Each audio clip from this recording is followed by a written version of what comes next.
PP మోడల్లో ఏదైతే ఈ రోజు కూటమి ప్రభుత్వం తీసుకుందో దాంట్లో లోపాలు ఏమిటో ఒకసారి చెప్పమని చెప్పేసి కూడా నేను ప్రశ్నిస్తామన్నా. నేను ఏదైతే మీరు సెల్ఫ్ ఫైనాన్సింగ్ స్కీమ్ అని ఎందుకు తీసుకొచ్చారు అసలు? ఒకవేళ గవర్నమెంట్ కాలేజీలే కనుక ఇవని మీరు చెబుతున్నట్లు ఇవి గవర్నమెంట్ కాలేజీలే కనుక అయినట్లయితే దీంట్లో సెల్ఫ్ ఫైనాన్స్ స్కీమ్ అనే విధానాన్ని మీరు ఎందుకు తీసుకొచ్చారని చెప్పేసి అడుగుతా ఉన్నాను నేను. మీరు తీసుకొచ్చిన కాలేజీ విధానానికి ఈ రోజు పీపీపీ మోడల్ ద్వారా కూటమి ప్రభుత్వం పూర్తి చేయబోతున్న మెడికల్ కాలేజీల్లో మన తెలుగు విద్యార్థులకి, మెరిట్ విద్యార్థులకి మీ విధానంలో మేలు జరిగిందా లేక ఈ కూటమి ప్రభుత్వం విధానంలో మేలు జరిగిందా?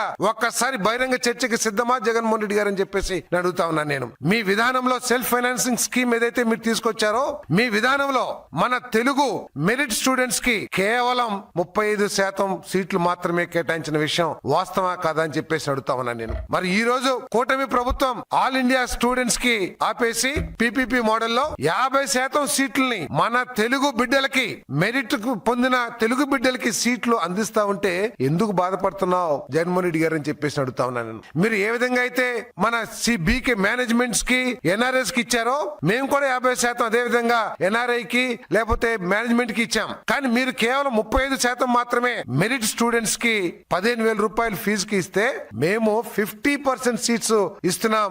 ఇది సహించలేకపోతున్నావా అని చెప్పేసి అడుగుతా ఉన్నాను.